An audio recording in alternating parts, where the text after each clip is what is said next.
2021 की शुरुआत के बाद अगर देखा जाए तो हरियाणा में पंचायती चुनाव बड़े गर्मजोशी के साथ में तैयारी चल रही है। हालांकि अभी ड्रा नहीं खुला है, इसलिए क्लियर नहीं हो पाया कि चुनाव कब तक होना है हरियाणा में पंचायती चुनाव, लेकिन इसकी सुगबुगाहट बहुत तेज़ी से देखा जा सकता है। जगह जगह लोग अब जो कैंडिडेट हैं या फिर जो तैयारी कर रहे हैं चुनाव का, वो जगह जगह आप देख सकते हैं कि कार्यालय बनाकर या फिर अपने मतदाता जो होते हैं लोगों को रिझाने में कोशिश लगी हुई है। इसी कड़ी में बता दूं कि धौज जो गांव है, यहाँ पे आप देख सकते हैं कि कार्यालय भी बन गया है।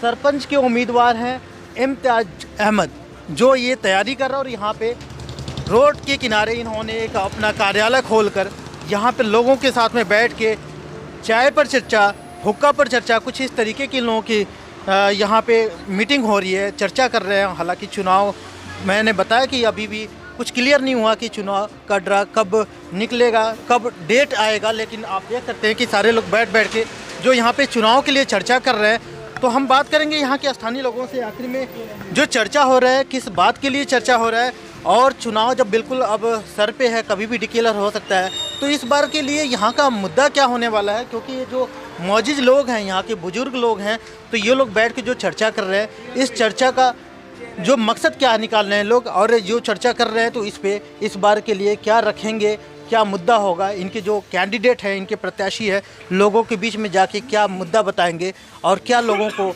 ऐसा किस तरीके से विश्वास में लेंगे। जी, क्या नाम है आपका? जी, मेरा नाम अब्दुल शहीद है और मैं गांव धौज का निवासी हूं। जी, यहाँ जो गांव धौज में आज़ादी के वक्त से हमारा ही परिवार इस गांव पे सरपंची करता आया है। मरहूम चौधरी कमरुद्दीन इसी फैमिली से थे। जितनी बड़ी आबादी हमारे गांव की है, इस हिसाब से हमारे गांव का विकास नहीं हो पा रहा है। किसी भी देश का, किसी भी इलाके का विकास 3 बातों पर निर्भर करता है: शिक्षा, स्वास्थ्य और सड़क परिवहन। तो अब आप यह हमारे गांव के चारों तरफ घूम कर देखेंगे, पानी की हालत, पानी के निकासी की हालत और स्कूल का तो इतना बुरा हाल है। और स्वास्थ्य के लिहाज से हमारा एक हॉस्पिटल है यहाँ, उसकी भी हालत दयनीय है। लेकिन अगर कोई देखने वाला, करने वाला, हमारी पंचायत अगर ध्यान दे स्कूल की तरफ, तो प्राइवेट स्कूलों के बनिस्बत हमारा जो गवर्नमेंट स्कूल है उसमें वेल एजुकेटेड टीचर होते हैं और बढ़िया उनके क्वालिफाइड होते हैं। जबकि रिज़ल्ट देखा जाए तो प्राइवेट स्कूलों का रिज़ल्ट 90 अबव नंबर मार्क्स करते हैं और यहाँ पास मार्किंग बड़ी मुश्किल से आता है। तो ये दयनीय स्थिति सिर्फ़ और सिर्फ पंचायत की ना ध्यान देने की वजह से। अब हमने पूरे परिवार ने अपनी तरफ से सहमति से भाई इम्तियाज अहमद को सरपंच का उम्मीदवार बनाया है। अगर हमें कामयाबी मिलती है तो हमारा बैन जो मुद्दा मैनिफेस्टो जो होगा, सबसे पहले प्राथमिकता जो शिक्षा की दी जाएगी। जितने छोटे बच्चे हैं जो अभी भी गांव में आवारा घूमते हैं, जिनको शिक्षा की सुविधा नहीं मिलती, 2 जून की रोटी नहीं मिलती, इन बच्चों के लिए एक as a ITI private sector से, गवर्नमेंट से ऐड लेके अपना खुलवाने की कोशिश करेंगे कि उनको कम से कम, जैसे हमारी बहन बेटियां हैं, उनको प्राथमिक तौर पे शिक्षा दिलाई जाएगी। बच्चियों को सिलाई सेंटर खुलवाए जाएंगे। हैं भी सिलाई सेंटर, लेकिन वो अभी चालू हालत में नहीं है। वहाँ इतनी औरतें नहीं जा पाती जितनी जाना चाहिए था। स्कूल की हालत जाकर देखेंगे आप और स्वास्थ्य विभाग की देखेंगे, तो हमारा तो यही गुजारिश है कि ज़्यादा से ज़्यादा लोग इनको दें और एक बार चांस इनको भी मिले तो अपनी पंचायत में अगर इनको भागीदार बनाते हैं। हमें मिलते हैं कि यहाँ पे कुछ युवक भी हैं जो अखबार या फिर आप भी हॉकी का कुछ ले रहे हैं क्या अभी जाके इसमें? नहीं, बस अपने फैमिली से हैं, सभी गांव से हैं। तो ये अखबार और बाकी इन लोगों के साथ में क्या चर्चा हो रही है, कैसा रुख बन रहा है इस बार चुनाव को लेकर? चुनावी का वो चल रहा है जी, गाँव में जो विकास है, विकास होना चाहिए। जो भी गली हैं, रास्ते हैं और पढ़ाई के लिए है, स्वास्थ्य के लिए है, वो होना चाहिए जी। गाँव में विकास होना चाहिए जी। हम तो यही चाहते हैं कि गाँव में जितना भी हो सके विकास होना चाहिए, और इसलिए हम यहाँ पे चुनावी चर्चा कर रहे हैं। यहाँ देखा जाए तो जो मुस्तैदी कहा जाए कि यहाँ के जो स्थानीय जो लोग हैं, यहाँ पे सबसे मेन बात है कि जो उम्र दराज के अलावा भी नौयुवक भी लोग खड़े हैं और वही वेट कर रहे हैं कि मौका आए, और मौका आने के बाद से इस बार कुछ परिवर्तन चाहते हैं। तो क्या सच में ये लोग परिवर्तन लाएंगे? और सबसे पहले कहा जाता है कि किसी भी घर में यूथ का बड़ा रोल होता है। यूथ जो कहते हैं एक बार के लिए उनके जो पेरेंट्स होते हैं, अभिभावक भी हैं, वो भी मानते हैं। आप में से कोई बोलेगा कि क्या आप लोगों की तैयारी चल रही है और किस तरीके से आप सारे जब यहाँ इकट्ठा हो और यहाँ इकट्ठा होने के बाद से आप लोग चुनाव की जब तैयारी कर रहे हो, तो क्या इस बार क्यों आपने ऐसा मन बनाया है कि इम्तियाज़ अहमद को ही हम जिताएंगे, या फिर इस तरीके से क्या तैयारी है आपकी?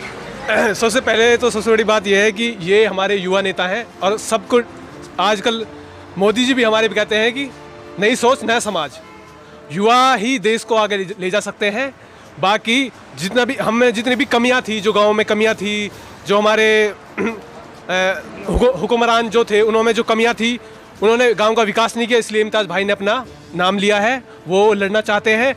और मैं भी JNU का छात्र रहा हूँ, मैं भी इनके साथ मेहनत कर रहा हूँ। जो बेसिक हमारी कमजोरियाँ हैं, जो बेसिक नीड्स होती हैं, वो जब हम लोगों को मिल नहीं पाएंगी, जब बच्चों को नहीं मिल पाएंगी तो हम क्या करेंगे? हमारे बच्चे कैसे होंगे?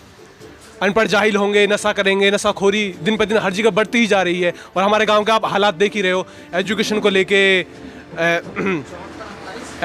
लेके और जब बेसिक्स नीड्स नहीं है, स्वास्थ्य के लेके, एजुकेशन सबसे मेन चीज़ मैं मानता हूँ। जो भी किसी भी चीज़ में आप बढ़ोतरी करना चाहते हो, वो मेन मुद्दा एजुकेशन का होता है। जब एजुकेशन नहीं है तो लोग ऐसे ही घूमेंगे, अनपढ़ घूमेंगे, उनको कोई बेवकूफ़ बना देगा। ना गांव का विकास हो पा रहा है अच्छी तरह। आप देख रहे हो अब गलियाँ कैसी हैं, कूड़ा पड़ा है हर जगह, उसका ना कोई निकाल है, ना कोई कूड़ा डालने की कोई जगह है हमारे पास। बेसिक यहाँ पे जो भी है, मोस्टली जितने भी लोग हैं, एक छत के तले बैठ के वो आज चर्चा कर रहे हैं। इम्तियाज़ अहमद जो प्रत्याशी है उनके लिए ये सारे लोगों की एक आवाज़ उठ के आ रही है। तो हम जान लें पहले इम्तियाज़ अहमद जी से भी कि आखिर में जब सारे लोगों का एक सुर, एक बात में कहा जा रहा है कि इम्तियाज़ अहमद हमारे प्रत्याशी होंगे और मौका मिला और इनको जिताया गया, तो ये यहाँ की काया पलट करेंगे। तो उनसे भी हम बात करते हैं कि क्या उनकी रणनीति है, आखिर में कैसे इन लोगों के जो विश्वास को जीतेंगे। और जब अभी तो एक छत के तले बैठ के इस तरीके की बात हो रही है, लेकिन जब लोगों में जाएंगे तो किस तरीके से इनकी विश्वास को लोग करेंगे, कायम करेंगे, क्या विश्वास करते हैं कि नहीं करते हैं, इनकी भी बात में लोग खड़े होकर इस तरीके से अपनी मुस्तैदी दिखा रहे हैं कि शायद ये यूनिटी कहीं ना कहीं इम्तियाज़ अहमद के लिए, इम्तियाज़ अहमद इनके लिए काम आए। और ये जिस तरीके से ये सारे लोग इकट्ठा हैं, तो जिसके लिए बात हो रही है वो इम्तियाज़ अहमद प्रत्याशी हैं धौज गांव से। और बस वेट हो रहा है तो चुनाव का ड्रा कब निकलेगा या फिर चुनाव का डेट कब आएगा। तो इनसे भी जान लें कि जो इस तरीके से लोगों के आज विश्वास है इनके लिए, तो क्या ये किस तरीके से उस पर कायम होंगे, किस तरीके से खरा उतरेंगे। इम्तियाज़ जी, पहले तो PRN की तरफ से नए वर्ष की बधाई आपको भी। अस्सलाम वालेकुम जी। आज यहाँ सारे लोग इकट्ठा होके आपके लिए एक सुर मिला के कह रहे हैं कि हमें प्रत्याशी ऐसा चाहिए जो हमारे गांव का भला कर सके। क्या भला करने वाले हैं आप? ये अपना भला यही है, अपना पहला तो ये नशा मुक्ति करवाना पड़ेगा जी। नशा बहुत हो रहा है गांव में, अब से पहले किसी ने कार्रवाई नहीं करी। अपना पहली कलम से यही काम होगा, नशा मुक्ति। एजुकेशन और हेल्थ और पानी और ये कूड़े की उठाने के लिए ट्रैक्टर ट्रॉलियों से व्यवस्था करी जाएगी पूरी। और हमारे ताऊ जी ने 40 साल सरपंची करी थी, ठीक, उनके विकास देख लो और आज का विकास देख लो। आज गलियों में पानी भर रहा है, कहीं निकलने के लिए रास्ता नहीं है। जो मेन रास्ता है, एजुकेशन है, वो बिल्कुल ठप पड़ी है, कोई ध्यान नहीं देता आज का मौजूदा सरपंच। और ऊपर वाले ने इज्जत दी तो पूरे उससे सबको साथ लेकर चलने की अपनी पूरी कोशिश रहेगी। यहाँ देखा जाए तो जो बेसिक चीज़ें हैं, जैसे कि आपने बताया कि शिक्षा, सबसे पहले नशा की बात हो रही है कि यहाँ सबसे ज़्यादा अगर बात आती है नशा को, हर दूसरा व्यक्ति नशा की बात करता है। तो इसको क्या आपका ऐसा कोई पहल होगा जो लोगों को जो आदी है उनको छुड़ा देंगे? अपनी पहल ये होगी जी, हर परिवार से एक मेंबर लेके नहीं, और उनकी जिम्मेवारी लगाते हुए सब पे निगाह रख के टीम बना के नहीं, हर उसमें मोहल्ले में, कुनबे में, गांव में वो निगरानी करके नहीं, और उनसे नशा मुक्ति छुड़वाया जाएगा। यहाँ जो ये यूथ हैं, इनसे कहा जाता है कि जब यूथ किसी समाज को सुधारने में लग जाए और ऐसे लोग अगर खड़े रहें, हर काम को अंजाम दे, सिरे चढ़ाएं, तो नेचुरली है कि समाज का परिवर्तन तय है। यहाँ जितने भी लोग हैं, ये लोगों ने एक प्रण लेके काम कर रहे हैं। तो आप बताओ, मुझे लग रहा है कि सबसे कम उम्र के हो, क्या जिस तरीके से बात आ रही है कि धौज गाँव में लोग नशा के बहुत ज़्यादा आदी हैं, तो आप क्यों नहीं हो नशा के आदी? एक्चुअली ये डिपेंड करता है कि संगत पे। अब बच्चे अगर गलत संगति में रहते रहेंगे तो वो नशा करेंगे ही। एक्चुअली यहाँ के जो पेरेंट्स होते हैं ना, तो उन्हें भी थोड़ी सी बच्चों पर ध्यान देना चाहिए कि ज़्यादा बाहर ना डोले। लेकिन ऐसे बाहर घूमते हैं तो बच्चे बुरी संगत में आने की वजह से वो नशा करते हैं। यहाँ देखा जाए जो आपके सरपंच के लिए तैयारी कर रहे हैं इम्तियाज़ जी, तो क्या लगता है इस तरीके की अगर पहल करेंगे और इनको वोट के लिए अगर नशाखोरी, एजुकेशन या बेसिक चीज़ों को लेके जो ये कह रहे हैं कि हम लोगों के बीच में जाएंगे, तो इनको मौका देंगे लोग? हाँ, मौका देना चाहिए। लाइक कहते हैं जैसे मोदी ने भी कहा है कि नहीं सोचना है विकास, तो युवा नेता को अगर मौका देंगे तो हो सकता है कि लाइक अगर हम पहल करेंगे तो गाँव वालों अगर हमारे साथ जुटाएंगे तो ये नशा मुक्ति केंद्र आगे जा सकता है और ऐसे हम बड़ा। और भी लोग हैं तो जो खासकर पुराने लोग हैं, बुजुर्ग हैं, अगर इनसे बात हो तो बुजुर्ग के भी क्या नाम है जी आपका? हारून है जी। आप ये हमारे दादा हारून। इम्तियाज़ जी को किस तरीके से सहयोग दे रहे हैं? कैसा आपका सहयोग रहेगा? सर्दी तो बहुत बढ़ गई है, तो क्या करोगे आप? अगर दौड़ाएंगे फील्ड में तो दौड़ पाओगे आप? जी ऐसा जी, हमने तो 10 साल पहले ही बना रखी है ना, मतलब हमारे बढ़िया नेता हैं और जो मतलब हम यहाँ को सारा कुंड साथ देंगे और गांव में भी मतलब एकता करेंगे। और जो भी ये जुआबाजी, सट्टेबाजी हमारे कब्रिस्तान में इतना ज़्यादा हो रहा है, इसको मतलब इम्तियाज़ जी भुला सकते हैं और किसी के बस की नहीं।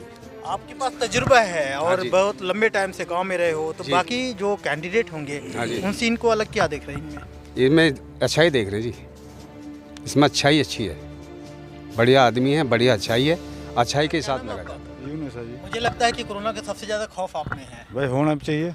तो आप ये बताइए, जो फॉलो कर रहे हैं अच्छी बात है कि इससे एक मैसेज जाएगा लोगों में और फॉलो करना चाहिए, अच्छी बात है।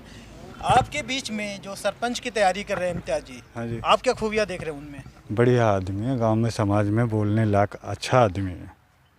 और सभी भाई से गुजारिश है ये कि भाई को भारी कामयाबी करे, भारी मतों से इसे वोट देने की संभावना करे। और अच्छा आदमी है, गांव में भी, समाज में भी और पार्टी में भी सबसे बढ़िया।